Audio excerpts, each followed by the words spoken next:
Hello guys, welcome back to my YouTube channel at kung first time mo palang po sa channel na ito, mag-subscribe ka na po at i-click ang notification bell nang sa gayon ay maging updated ka sa mga bawat upload natin na video tungkol sa mga tutorials. Dahil for today's video guys, ituturo ko sa inyo kung paano mag-online appointment para makakuha kayo ng passport. Kaya siguraduhin nyo lang guys na tumutok sa video nito hanggang dulo para malaman mo kung paano yung proseso sa pag-online appointment.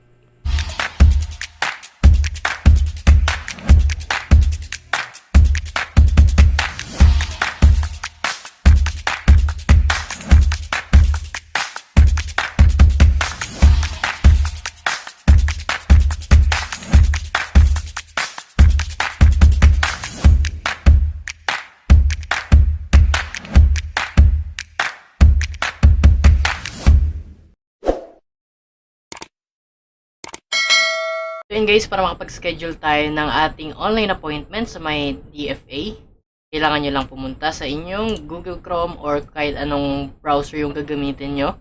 So okay guys, recommend ko na lang sa inyo na gumamit na lang kayo ng PC kasi kapag cellphone medyo mahirap po kasi maliit lang yung screen. Pero kapag PC, makikita nyo po lahat na mga i-fill out. Ayan, type nyo lang guys sa inyong Chrome yung DFA passport appointment at lalabas na to.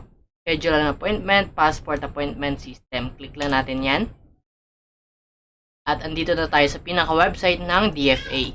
Basahin nyo lang yan guys. Makikita natin dito yung schedule an appointment, appointment, at saka view appointment. Yan, welcome to DFA. Basahin nyo lang yan. Saka yung mga reminders. Applicant are advised to use only Google or Yahoo email accounts para sa securing an appointment to avoid any technical incompatibilities. Kaya mas okay guys, sa paglagay ng Gmail account, Google account lang po or Yahoo email.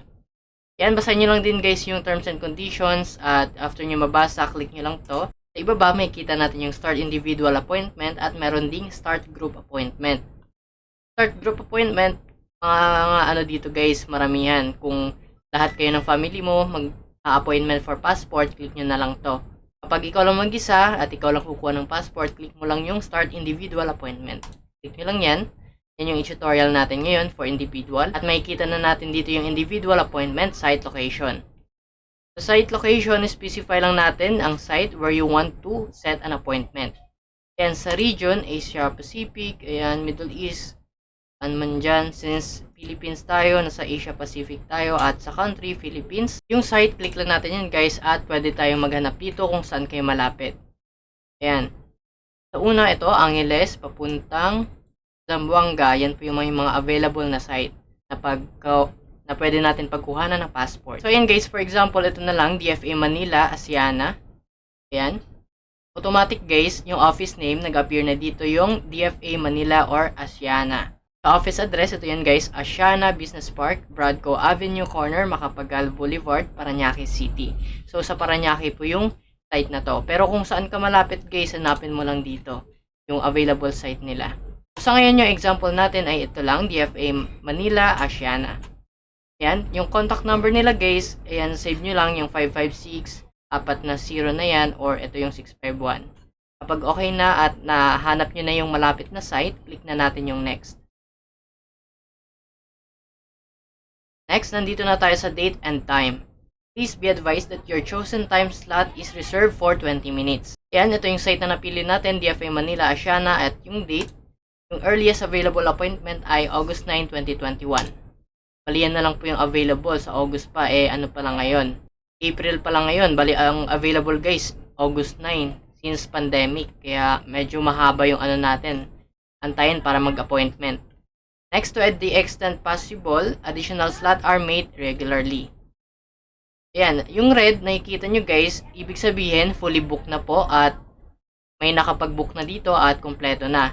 Yung green naman, available. So, maghahanap tayo. Ito ay April 2021 ngayon. Next lang natin. At ito, puro red. Ibig sabihin, fully booked na. Simula June 1 hanggang 30. Bali, available na lang. August daw. Ito. Bali, August 2021 yung available na. Pwede tayo makapag-book. Click lang natin yan. For example, yung 9. At makikita natin dito kaagad yung time. Sa time, merong fully booked na yung kulay red, yung alas 8 hanggang alauna or alas 2 ng hapon. Fully booked na. So, ang available na lang ay alas 2 hanggang alas 3 ng hapon. At alas 3 ng hapon hanggang alas 5. Ayan. Pili lang kayo dyan. Kung ayaw nyo yung sa ganyang slot, pwede naman sa 10.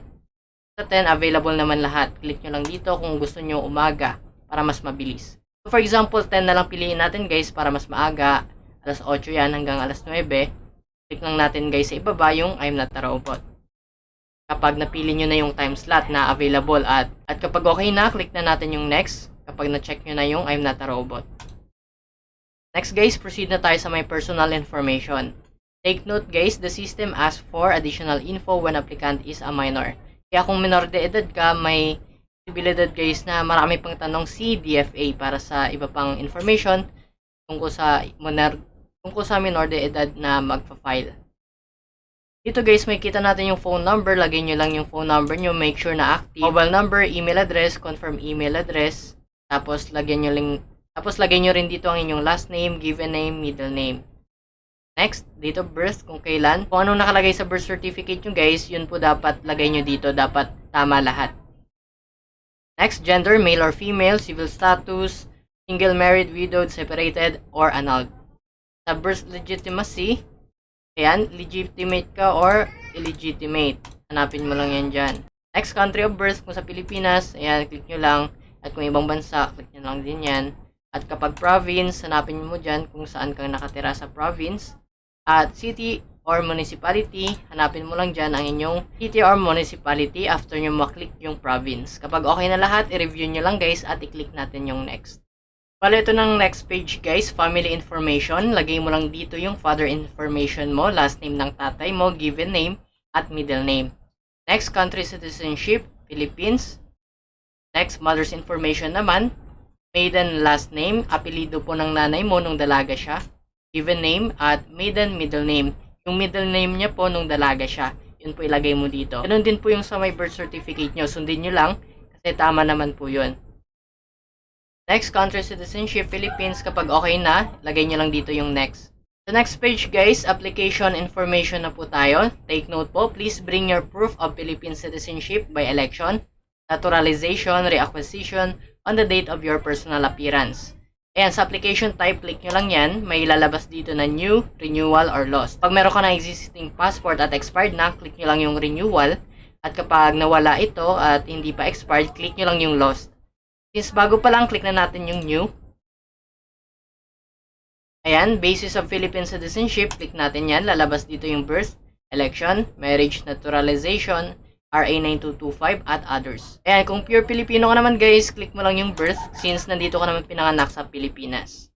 Foreign passport holder, kung meron ka bang passport ng ibang bansa, click mo lang yung no kung bago pa lang or kung wala ka pang ganong passport na sa ibang bansa. Pangalan ng emergency contact person at contact number niya. Kapag okay na, i-review nyo lang yung lahat ng information at i-click na natin yung next. Sa next page guys, andito na tayo sa may contact information. Kailangan nyo lang kompletuhin yung address. Provide nyo lang din yung city, province, occupation, office number kung meron, at office address kung meron kayong work. Kapag nalagay nyo na guys yung complete address at iba pang mga information, click nyo na yung next. Next guys, andito na tayo sa individual appointment information review. Since after natin mag-fill out ng site location hanggang sa contact information, mag-a-appear na po dito ang inyong personal information na fill out kanina. I-review nyo lang to guys. Kapag may mali, i-edit nyo lang. Click nyo lang to edit. Kapag okay naman na lahat, click na natin yung save. Meron ditong sabi na fields with asterisk are required. Kaya hanapin natin dito yung may asterisk. Kapag may kulang tayo, i-edit lang natin. Pero kapag okay naman na lahat, pwede na natin i-save. Ayan, scroll nyo lang pababa guys at makikita natin dito your selected appointment schedule ay August 10 to 2021. Time, alas 8 hanggang alas 9, kailangan alas 7 or alas 6 andun ka na. Site, DFA Manila or Asiana. Click nyo lang to guys, I'm not a robot kapag okay na lahat ng information mo at kompleto na. Click nyo lang yan. Next, basahin nyo lang to yung I am aware that possession of a passport is a privilege granted by the government of Republic of the Philippines. Basahin nyo lang lahat yan guys, kapag okay na, click nyo na yung confirm. After nyo complete yung mga information guys, proceed na tayo sa appointment. Makikita na natin dito yung please choose a processing type. Sa regular processing guys, 900 pesos po yung bayad, 12 working days for all consular offices. Next, express processing naman, 1,200 po yung babayaran mo kung nagmamadali ka po na makuha ang iyong passport. Bali 6 working days of Asyana and consular offices within Metro Manila at 7 working days naman for consular offices outside Metro Manila. Next, dito na tayo sa my payment method. Please choose a payment method. Saan ka po ba magbabayad?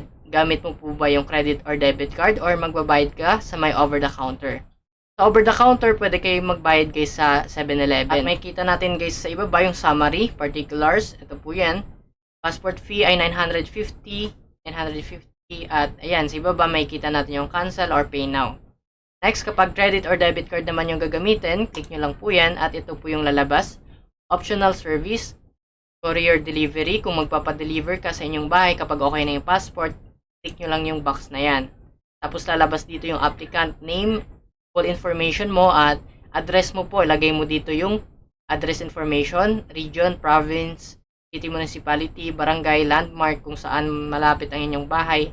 Zip code, search mo lang sa Google kung hindi mo po alam yung zip code nyo. Email address, lagay nyo lang po ang inyong email address. Kapag okay na, basahin nyo lang to. Additional regions and cities will be continuously added to the list of serviceable areas as they become accessible. Sa ibaba guys, makikita nyo na dito yung summary. Kagaya ng sinabi ko kanina, yung passport fee 950 at kapag magpapadeliver ka, may bayad po na 150 pesos for service ng courier. 1,100 po yung babayaran mo sa may passport since magpapadeliver ka.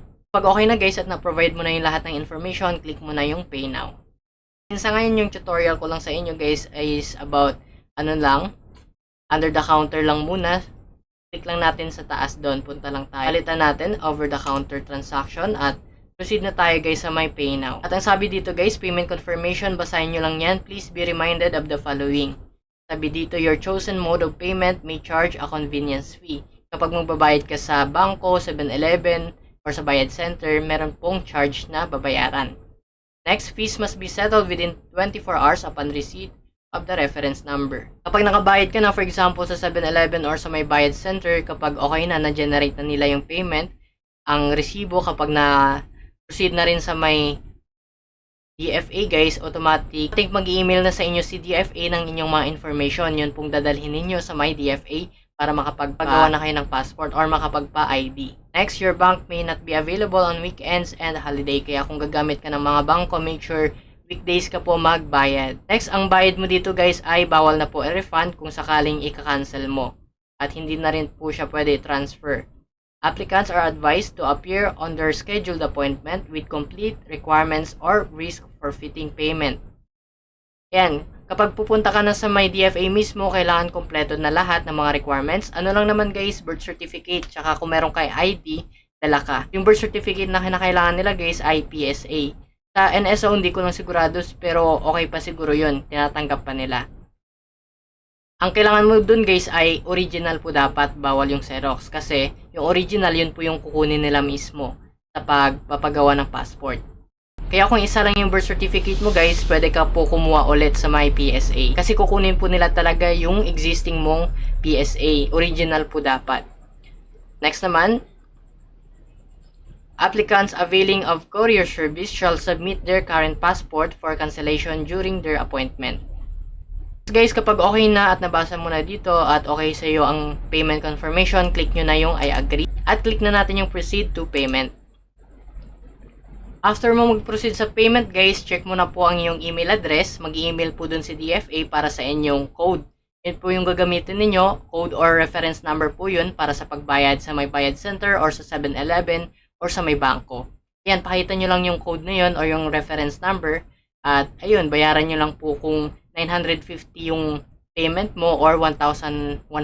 After nun guys, kapag okay na yung payment mo, mag-email po ulit si DFA sa inyo ng mga information ninyo. I-download nyo po yun at i-print. At yun po yung ipapakita ninyo sa my DFA. Bali, proceed na tayo guys sa my Gmail natin. Gamit na lang po natin yung cellphone natin. Lipat tayo doon. Bale, ito na yung email ng DFA guys. Ang sabi dito, this is not your booking confirmation. Hindi pa ito pinaka-booking confirmation natin. Ang sabi dito, you are receiving this message in connection with your attempt to book a provisional schedule for passport services. Bale, ito na yung email ko nakaraan guys. Bale, nag-book ako para sa DFA NCR North Robinson Novaliches since malapit sa amin. Quezon City po yun. On Wednesday, June 23, 2021. Simula alas 3 ng hapon hanggang alas 4. Sabi rin dito, to confirm your appointment, please pay the amount of 950 pesos to your selected accredited payment center using the reference number below within 24 hours upon receipt of this email. So, kailangan natin magbayad guys gamit yung code na ito. Ayan guys, bale yan yung reference number na sinend ng DFA. Para sa view ng payment instruction, click nyo lang yung link na yan dyan. Makikita nyo rin yun guys yung instruction kung paano magbayad. Ang sabi rin dito guys, after natin magbayad, mag-i-email daw ulit si DFA with the confirmation of your appointment. Bali, marireceive natin guys yung appointment form, the e-receipt, and checklist will be sent to you by the appointment system. Ayan, bali ito na guys yung in-email ni DFA after natin magbayad. Ayan, sabi dito, you have successfully confirmed your passport appointment booking. The following are the details of your appointment. Makikita natin yung appointment code, site name, date, time, kung kailan tayo magpapa-ID na mismo, at sabi rin dito, processing fee is non-refundable and non-transferable. Kaya once na nakapagbayad ka na at wala ka sa time ng iyong schedule sa pagkuha ng iyong passport, kapag hindi ka nakaabot guys, may chance na hindi rin ma-refund yung pinayad mo dito kasi hindi ka naman sumipot or late ka. Kaya mas okay kung alas 3 ng hapon yung schedule mo, mas okay alas 2 dapat or alauna nandun ka na para hindi ka malate guys. Kasi minsan mabilis lang yung proseso dun. Kapag onti na lang yung tao, pwede ka na makapag-proceed at ma-IDhan, edi mas mabilis na. Next guys, sa ibababasahin nyo lang po yung mga next steps na yan. May i-email naman yan sa inyo after nyo magbayad. Kaya basahin nyo lang ng maigi guys at i-print nyo po yung dapat na i-print para ipakita sa my DFA. At huwag kalimutan guys, magdala kayo ng mga valid ID at birth certificate nyo. Mapa NSO man or PSA. Pwede naman po yun. Ayan, ganun lang kadali guys kung paano mag-book ng appointment para makakuha ka ng passport. Kung may mga katanungan ka pa, mag-comment ka lang po sa comment section ng video na ito. Kung nakatulong naman po sa iyo ang video na ito, mag-subscribe ka na po at i-click ang notification bell para lagi kang updated sa mga susunod natin na video. Hanggang dito na lamang ang ating vlog tungkol sa passport online appointment. At maraming salamat po sa inyong panonood.